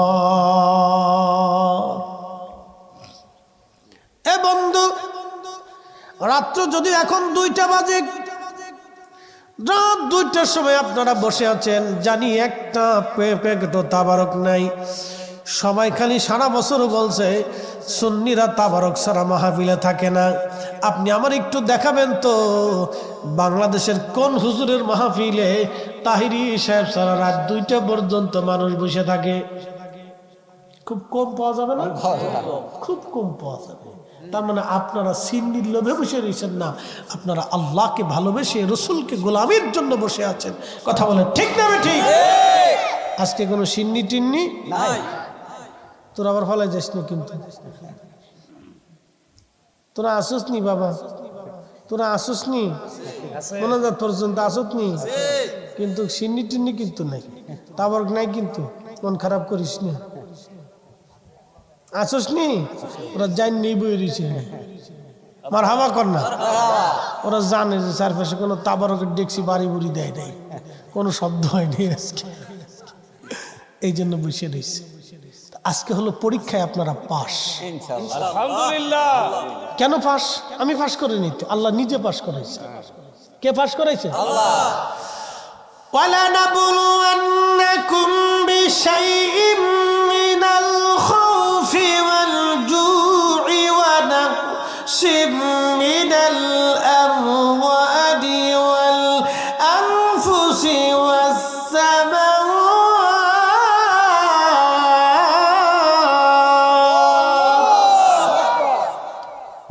রাত 2টার সময় ওয়াজ করতেছি, মনে হচ্ছে বাদেশা ওয়াজ করতেছি। বেলা পর মানুষ শক্ত আছে, বোঝা যায়, মনে হচ্ছে বাদ এসায় ওয়াজ করতেছি। وَلَنَبْلُوَنَّكُمْ بِشَيْءٍ مِّنَ الْخَوْفِ وَالْجُوعِ। আল্লাহ বলেন তোমাদেরকে পরীক্ষা করব, তোমাদেরকে ভয় দেখায় পরীক্ষা করব। অতিবৃষ্টি অনাবৃষ্টি ঝড় সাইক্লোন জীবনপাত শস্য শ্যামল নষ্ট করে তোমাদেরকে বিভিন্ন উপায়ে আমি আল্লাহ পরীক্ষা করব। আজকের মাহফিলে যারা বসলো তারা পার, যারা আসলো না তারা ফেল। যদি এখানে 10 ডেকটি পাকানো হতো, গরু একটা মারা হতো, তাহলে এই প্যান্ডেলে এখনো জায়গা হতো না। তার মানে তারা সুবিধাবাদ জিন্দাবাদ চিন্তা করলো, তাবারুক বামু মাহফিল শুনবো, কলাও বেচবো, রথও দেখবো। আর আপনারা যারা বসে আছেন তাদের একটাই চিন্তা, কিছু থাক বা না থাক অন্তত আল্লাহর জান্নাতের বাগানে বসে ওয়াজ শুনে দোয়া করে তারপরেই আসবো। তার মানে আপনাদের চিন্তা ফ্রেশ আল্লাহর জন্যে, তার রসুলের গোলামির জন্যে, অন্য কোনো চিন্তা ভাবনা যেখানে নাই, সব আল্লাহর জন্যে, আল্লাহর জন্যে। আর আল্লাহ আপনাদের জন্য সংবাদ দিয়ে কোরআনে বলে দিলেন, ওয়াবাশশিরিস সাবিরিন, আপনারা পরীক্ষায় পাস, পরীক্ষায় পাস। একবার জোরে বলা যাবে কে মারহাবা। এই সবরকারীদের জন্য আল্লাহর পক্ষ থেকে সুসংবাদ, কিসের? ক্ষমা এবং জান্নাতের। ক্ষমা এবং জান্নাতের সুসংবাদ। আমরা চলে যাব কার কাছে? একসাথে বলেন, কার কাছে? এখানে 100 বছর বয়সী কেউ বেঁচে আছে? এখন 100 বছর বয়সী কেউ আছে?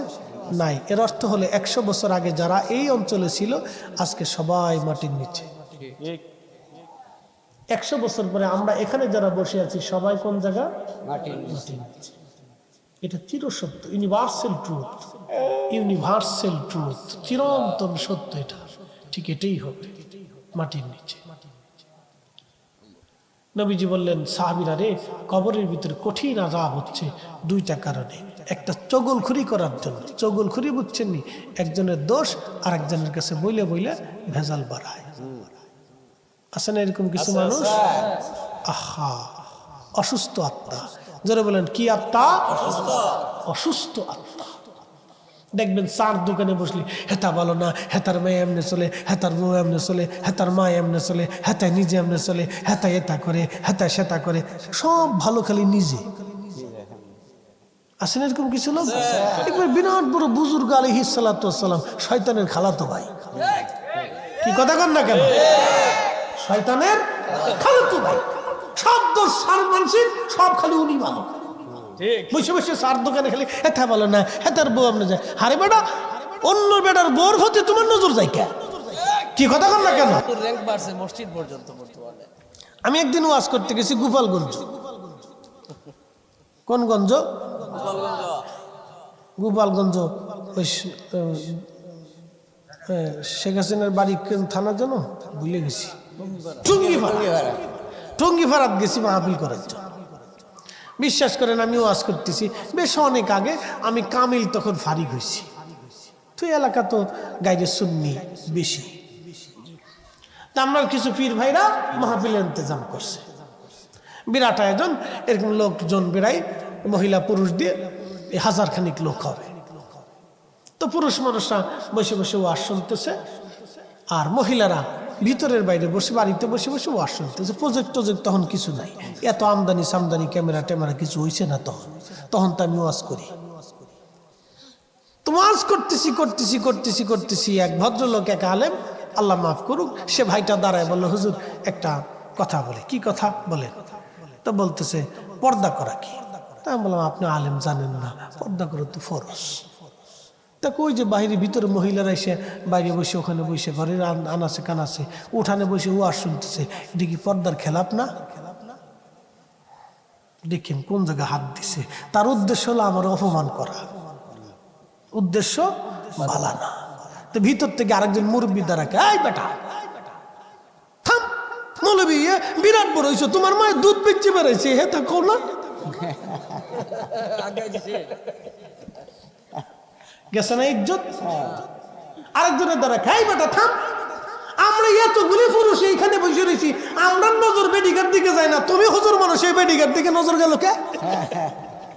কি কথা কন না কে? হইছে না? আর একটু আরো পার্সেন্ট হয়ে গেছে। আর আমার আর কথা কর দরকার আছে? আমি চুপচাপ বয়ে রয়েছি।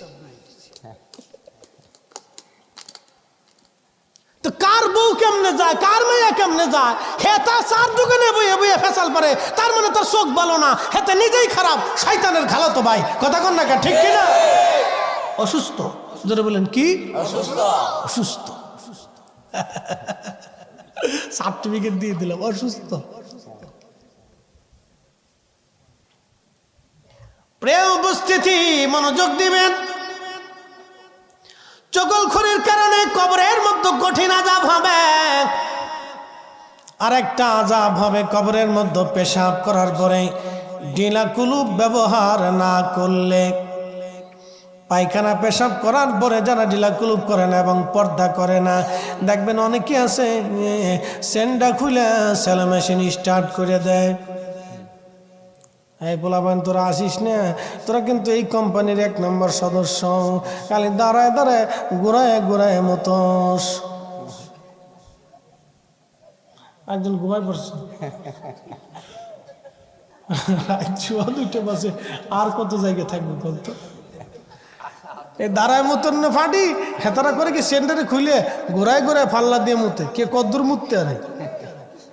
আসিস না বাবা, তোকে আমি কিন্তু বালা করে চিনি, তোকে এই দলে আমরাও একসময় ছিলাম, হন তো না বুজুর্গ হয়েছি। এটা হলো ছোটকালের দুষ্টমি। আমি আমার এক নাতি, আল্লাহ ওরে আলেম বানাইছে, হাফেজ হয়েছে এবং মাওলানা পাস করছে। তা আমার এই চাস্তো ভাইয়ের হলো মেয়ের হলো ছেলে। তা আমার এই ফুফু বলতেছে, তো তুমি মাদ্রাসায় যাইতেছো, তো তোমার ফুফা আসো ওখানে, তো ওরে নিয়ে যাও। তা আমি মাদ্রাসা দাখিলে পড়ি, তখন ক্লাস 8-এ না 9-এ পড়ি। তোরে ধরে নিয়ে গেলাম, চলো নাতি, নানা নাতি দুজনে হাঁটতে হাঁটতে হাঁটতে হাফ প্যান্ট পরে। তখন মাদ্রাসা নিয়ে গেছে, আগে তুই যে মাটি দিয়ে ঢিলা বানাইতো না, অন্ত কত টিস্যু ফিসু হয়েছে, কত আরাম। আর আগে মাটি মাটি মাটি, বাপরে বাপ, মাটি দিয়ে ঢিলা কুলুপ করতাম। তা আমি চিন্তা করলাম যে আমি তো কুলুক করবো, তো নাতির একটু শিখিয়ে দিই।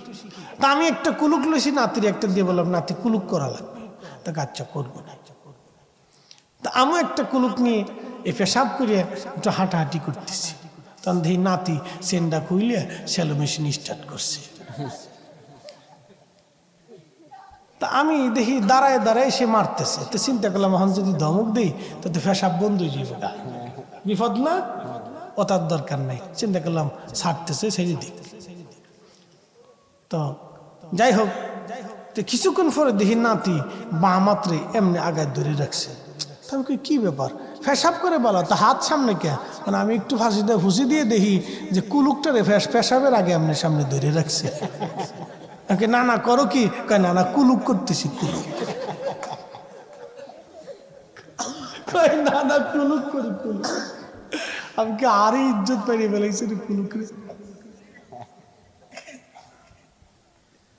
কুলুক করা রাসূল কারীমের এত বড় সুন্নাহ, ফরজ না, কিন্তু আপনি যদি না করেন কবরের ভিতর সবচেয়ে কঠিন আযাব হবে। এই কারণে কুলুক করা যাবে নি? বলেন না, কুলুক করা যাবে? পেশাব করার পরে এই টিস্যু মিশু 2-4টা পকেটে রেখে দিবেন। পেশাব করার পরে কুলুক করবেন, পবিত্র থাকবেন, পাক থাকবেন। আল্লাহ কি? পাক। জোরে বলেন, আল্লাহ কি? পাক। নবী কি? পাক। আল্লাহ কি? পাক। নবী কি? পাক। আল্লাহ এবং তার রাসূল পাক ছাড়া কবুল করে না। মনে রেখে, পাক ছাড়া তাদের কাছে কোনোটা মঞ্জুর হবে না। পাক থাকতে হবে, পবিত্র থাকতে হবে সবসময়। উপস্থিতি হাজির, কবরে ভয়াবহ কঠিন জায়গা, কঠিন পরিস্থিতি। কবরের দুটি কথা বলি চলে যাব। অবশ্যই তো আমরা কবরে চলে যাব একদিন, কবরে যেতেই হবে একদিন। কবর থেকে ছাড়া পাওয়ার আর কোনো রাস্তা আমাদের নেই। বেলাববাসী, আমাদের আগে বহু মানুষ কবরে চলে গেল। মানুষ যখন মারা যায় 24 ঘন্টা পরে পায়খানা রাস্তা দিয়ে তার শরীর থেকে পোকা বের হয়। মানুষ, এই দেহ নিয়ে, স্বাস্থ্য নিয়ে আমাদের কোনো অহংকার নাই রে বাবাজি। মনে রাখবেন, সারা জীবন কত খাবার আমরা খাইছি দেহ তাজা করার জন্য, কিন্তু রুহু তাজা করার জন্য আমরা জিকির করলাম না, দুরুদও পড়লাম না, নামাজও পড়লাম না, রোজাও রাখলাম না, তাহাজ্জুদও পড়লাম না, আল্লাহর ইবাদতও করলাম না। আমরা রুহু তাজা করি নাই, খালি দেহ তাজা করছি, দেহ তাজা করছি, দেহ তাজা করছি। এই জন্য অলিরা দেহ মারিয়া রুহু তাজা করত, অলিরা দেহ মেরে রুহু তাজা করত। ঠিক কিনা? আমরা সারা জীবন শুধু দেহ তাজা করছি, ভালো ভালো খাবার খেয়েছি, পুষ্টিকর খাবার খেয়েছি। ডাক্তার বলে পুষ্টিকর খাবার খাবেন, ফল ফ্রুট খাবেন, তাজা তাজা শাকসবজি খাবেন, ছোট ছোট মাছ খাবেন, তেলের জিনিস খাবেন না, বাচ্চা কুচ্চা খাবেন, বাচ্চা কুচ্চা খাবেন। কেন খাবেন? শরীর ভালো থাকবো, তাজা থাকবো। আমার দেহ তাজা করছি, কিন্তু রুহু তাজা করি নাই। আমাদের দেহ দিয়ে কি আল্লাহর কোনো কাজ আছে? না। আমাদের রুহের সাথে আল্লাহর কথা, আমাদের কথা হচ্ছে আল্লাহর রুহের সাথে। আপনাদের সামনে কথা বলতেছে রুহ, আমি না, আমার এই বডি না, এই রুহ কথা বলতেছে, ভিতরের জন কথা বলতেছে, উনি বলতেছে, উনি।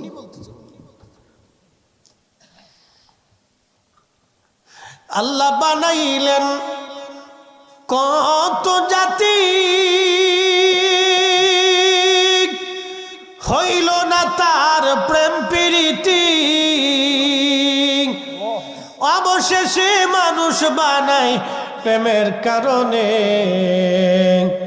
প্রেমের ডরি বান্দরে মদিনার শনে, হাইরে প্রেমের ডরি বান্ধরে মদিনার শনে।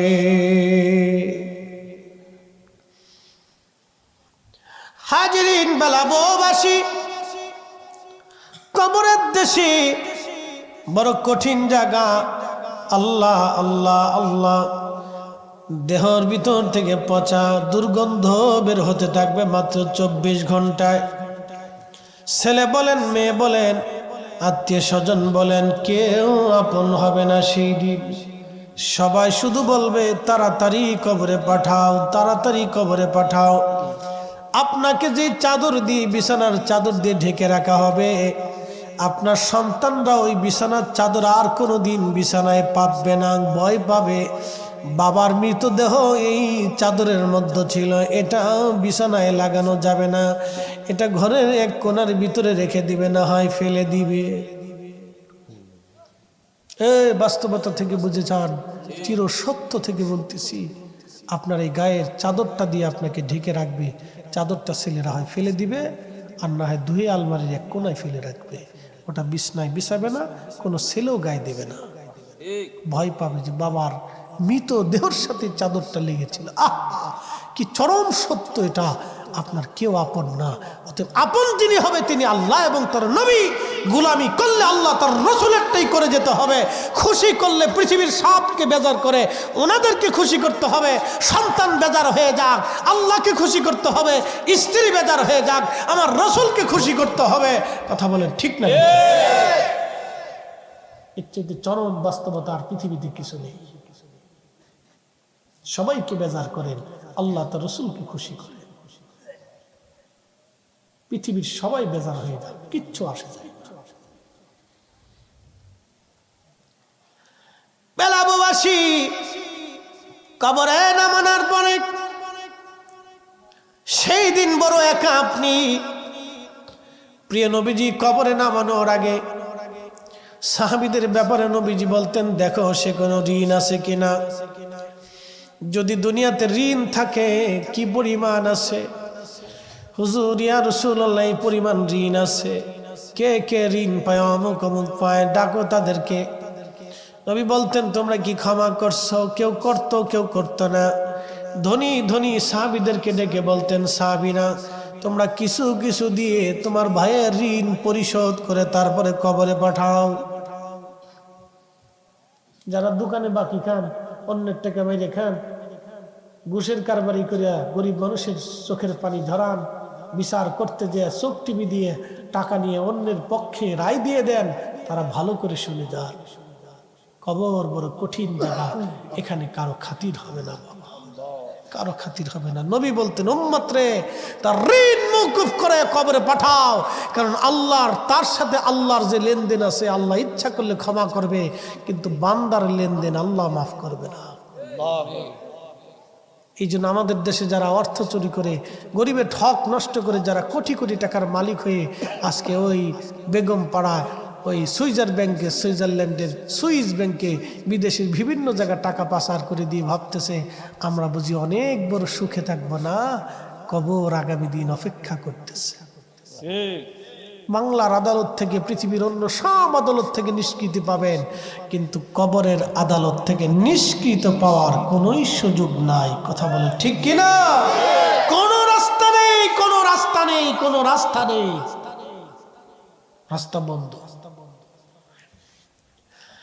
আল্লাহর নবী বলতেন সাহাবীরা ঋণ মওকুফ করে কবরে নামাও। আমার কোন সাহাবীকে ঋণ দিয়ে কবরে নামায়ও না, আমার কোন উম্মতরে ঋণ দিয়ে কবরে নামায়ও না। ঋণ মওকুফ করে কবরে নামাও, ঋণ মওকুফ করে কবরে নামাও। কবরে নামানো হলো 17 দিনের মাথায় পেট ফেটে সমস্ত শরীর থেকে গোশতগুলি বিচ্ছিন্ন হয়ে যাবে হাড় থেকে। 1 মাসের মধ্যে সব গোশতগুলি পচে পচে পচে পচে কবরের ভিতরে মাটির সাথে মিশে যাবে। 1 বছরের মধ্যে সব হাড়গুলি মাটির সাথে মিশে যাবে। আহা, কত বাহাদুরি মুহূর্তের মধ্যে শেষ হয়ে গেল, কত বাহাদুরি মুহূর্তের মধ্যে শেষ হয়ে গেল, কত বাহাদুরি তাকাব্বুরি মুহূর্তের মধ্যে শেষ হয়ে গেল। কবর কবর কবর কবর কবর। উসমান গনি জিন্নুরাইন কবরের পাশে দাঁড়াইয়া কানতেন আর বলতেন, আমি আমার মাসুক নবীর জবান থেকে শুনছি, এই কবর বড় কঠিন জায়গা গো। এই কবরে কেউ যদি 3টা প্রশ্নের জবাব দিতে পারে, বাকি মঞ্জিলগুলি তার জন্য সহজ হয়ে যাবে। আর এই কবরে যদি প্রশ্নের জবাব দিতে না পারে গো, বাকি মঞ্জিলগুলি তার জন্য কঠিন হয়ে যাবে। কবর বড় কঠিন জায়গা কবর। আল্লাহর নবী সাহাবীদেরকে কবর দেওয়ার পরে নবীজি বলতেন, সাহাবীরা রে, তোমার ভাইয়ের কবরের পাশে তুমি দাঁড়াও, ইস্তাগফিরু লিআখিকুম, তোমার ভাইয়ের কবরের পাশে দাঁড়াইয়া তুমি দোয়া করো। কত সময় দোয়া করবা? একটা উট কুরবানি করার পরে চামড়া সেলাইয়া গোশত বানাইয়া, উট চামড়া সেলাইয়া গোশত বানাইয়া, গোশত বানাইয়া মানুষের মাঝে বন্টন করতে যত সময়ের দরকার, আল্লাহর নবী ডাক দেয়া বলতেন, উম্মত রে, তত সময় পর্যন্ত তোমার ভাইয়ের কবরের পাশে দাঁড়াইয়া ইস্তাগফিরু ইস্তাগফিরু লিআখিকুম, তোমরা তোমার ভাইয়ের জন্য আল্লাহর দরবারে ইস্তেগফার করো। কেননা কিছু সময় পরে তার কবরে মুনকারে নেকির আসবে। ওই মুনকারে নেকিরের প্রশ্নের জবাব যাতে সহজ হয়, সেই জন্য তুমি তোমার ভাইয়ের কবরের পাশে দাঁড়ায়া দাঁড়ায় দোয়া করো। আর আমাদের দেশের মুসলমানরা কবর দেওয়ার পরে অনেকেই কবে চলে যান, চলে যান, কবরের পাশে দাঁড়ায়েন না, মুনকারে নেকির আসবে, চলে যান, আপনারা চলে যান। আচ্ছা আপনি বলেন তো, হাতায় মুনকারে নেকিরের লেগে পাগল হইল কে?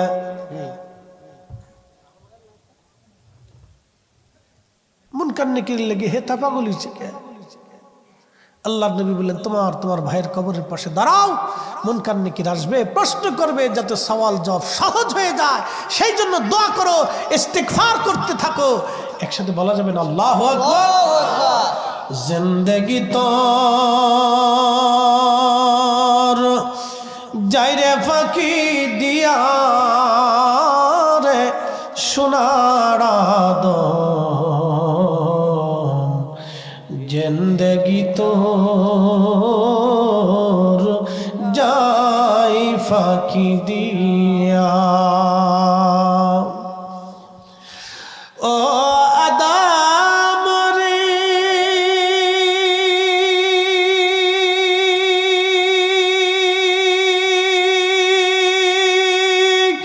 পাক ধরিয়া গেছে দাড়ি দন্ত বাসে গোটা চারি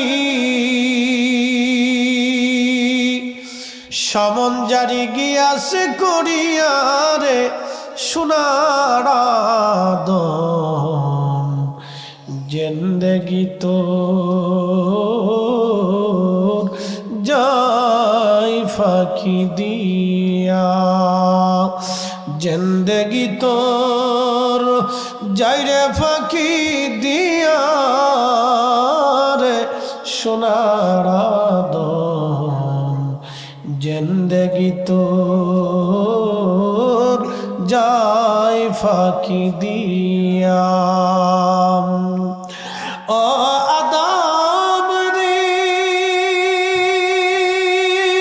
পাক ধরিয়া কামিনীর ওই কোলেতে কাল ঘুমেতে রইলি তুই সারা নিশি কাটাইলি তুই ঘুমাইয়া ঘুমাইয়া রে সোনার আদম জিন্দেগি তোর যাই ফাঁকি দিয়া।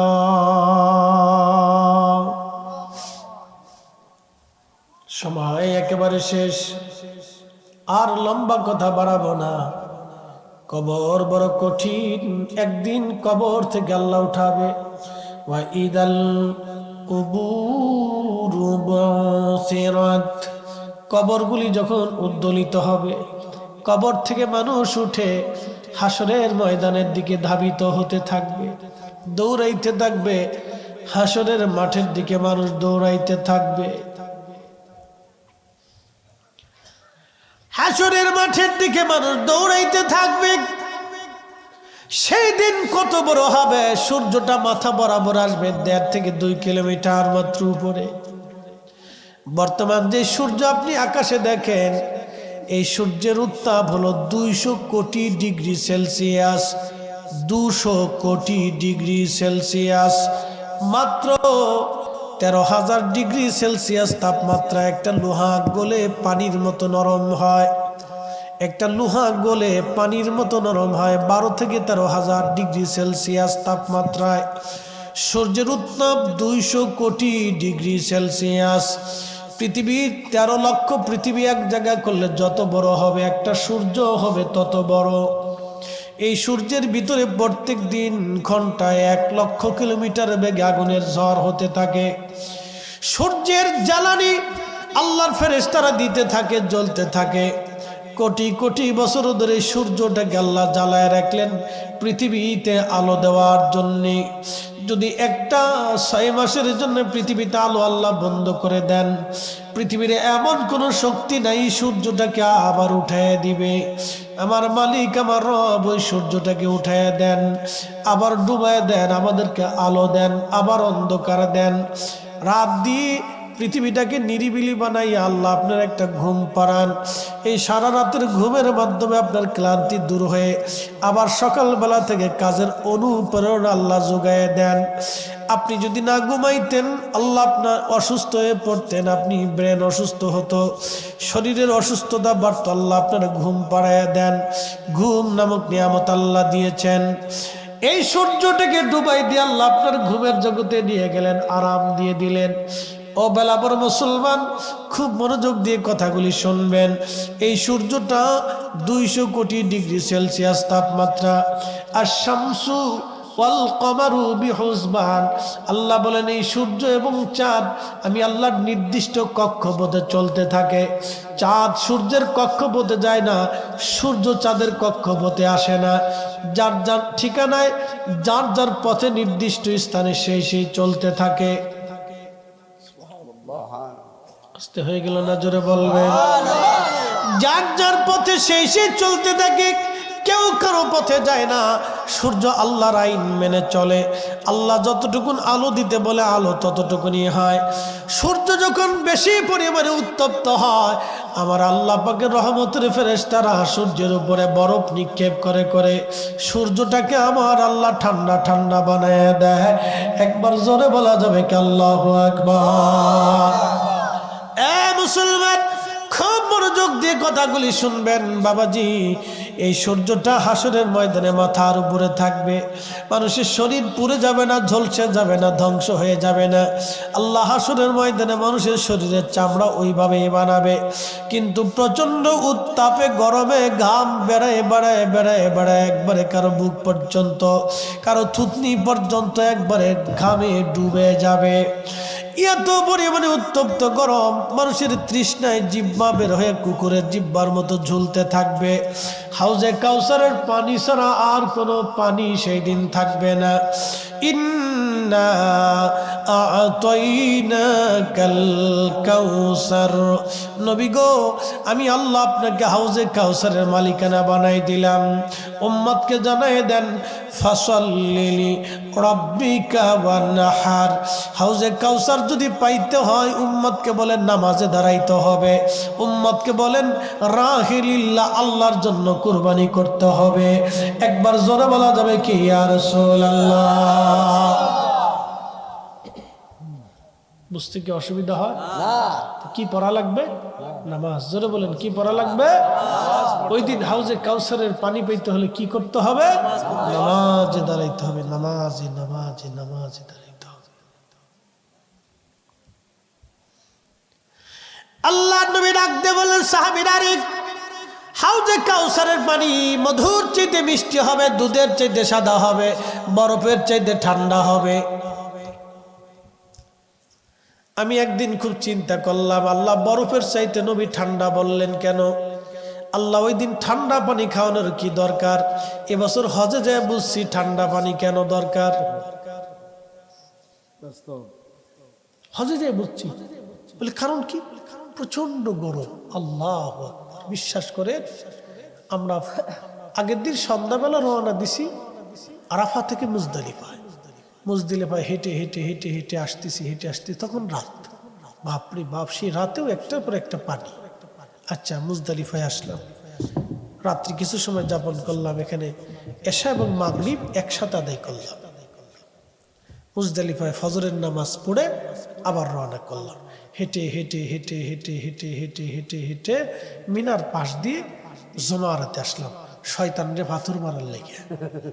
একসাথে বলবেন আল্লাহু আকবার। কারে পাথর মারবো? শয়তান। সবাই খুব জলুস নিয়ে হাইটে আসতে, পার চলে না, পার চলে না। একটার পর একটা পানি, একটার পর একটা পানি। এরপরে সূর্য উঠতে লাগলো। আরবের সূর্য তো বুঝতেই পারতেছে, যত উড়ে তত তাপ, যত উড়ে তত তাপ।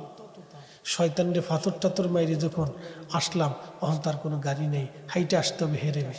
আবার হাঁটা শুরু করলাম। বাপরে বাপ, যত উড়ে তত তাপ, যত উড়ে তত তাপ। হাঁটতে হাঁটতে হাঁটতে হাঁটতে হাঁটতে হাঁটতে হেরেমে আসলাম। একটার পর একটা পানি, একটার পর একটা পানি। তখন বুঝছি যে ঠান্ডা পানি কেন দরকার। আল্লাহ কেন হাউজে কাউসারের পানিটাকে ঠান্ডার কথা বলেন নবীজি, যে বরফের চাইতে বেশি ঠান্ডা হবে সেই পানি। কেন?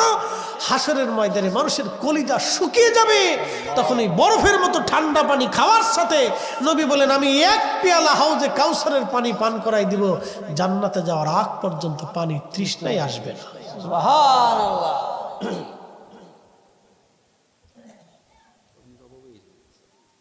হাসরের ময়দানে পানি তৃষ্ণায়, সূর্যের উত্তাপে, প্রচন্ড গরমে, দুর্বিষহ জীবনে তা 2 আর 1 দিন হবে না। সেই দিনের দিনটা কত বড় হবে তাও আল্লাহ কোরআনে বলে দিলেন। তারুজুল মালাইকাতু ওয়ার রূহু ইলাইহি ফি ইয়াউমিন কানা মিকদারুহু 50 আলফ সানা। আল্লাহু আকবার। দুনিয়ার 1 সেকেন্ড করে 60 সেকেন্ড 1 মিনিট, 1 মিনিট করে 60 মিনিট 1 ঘন্টা, 1 ঘন্টা করে আপনার 24 ঘন্টায় দিন ও রাত, 24 ঘন্টায় দিন ও রাতের 365 দিনে 1 বছর, 1 বছর করে 50,000 বছর পার হইলে 50,000 বছর পার হইলে যত বড় হাসরের একটা দিন হবে তত বড়, একটা দিন হবে তত বড়, একটা দিন হবে তত বড়। উপায় নাই রে, উপায় নাই রে, উপায় নাই, উপায় নাই রে, উপায় নাই রে, উপায় নাই। দয়াল নবীর চরণ বিনে উপায় নাই, দয়াল নবীর কদম বিনে উপায় নাই। কথা বলেন ঠিক কিনা? সেই দিন বড় কঠিন, নবীজির চরণ মোবারক ছাড়া আর উপায় হবে না। আল্লাহর নবী বলে দিলেন, উম্মত কিয়ামতের ময়দানে তোমরা কি আমার কাছাকাছি কি তোমরা থাকবা? সাহাবীরা বলেন, বালা ইয়া রাসূলুল্লাহ, আমরা কিয়ামতে আপনার কাছাকাছি থাকতে চাই। নবী বললেন, যদি কাছাকাছি থাকতে চাও তাহলে বেশি পরিমাণে আমার জন্য দুরূদ পাঠাও, দুরূদ পাঠাও, দুরূদ পাঠাও, দুরূদ পাঠাও। একসাথে বলেন আল্লাহু আকবার। কি পাঠাও? কি পাঠাও? তাহলে ঘরে ঘরে মিলাদ শরীফের ইন্তজাম করার দরকার। কথা ঠিক কিনা? ঘরে ঘরে নবীর মিলাদের দরকার, কারণ ঘরে ঘরে মিলাদ চালু থাকলে নবীর দুরূদ চালু থাকবে। কথা বল না, ঠিক কিনা?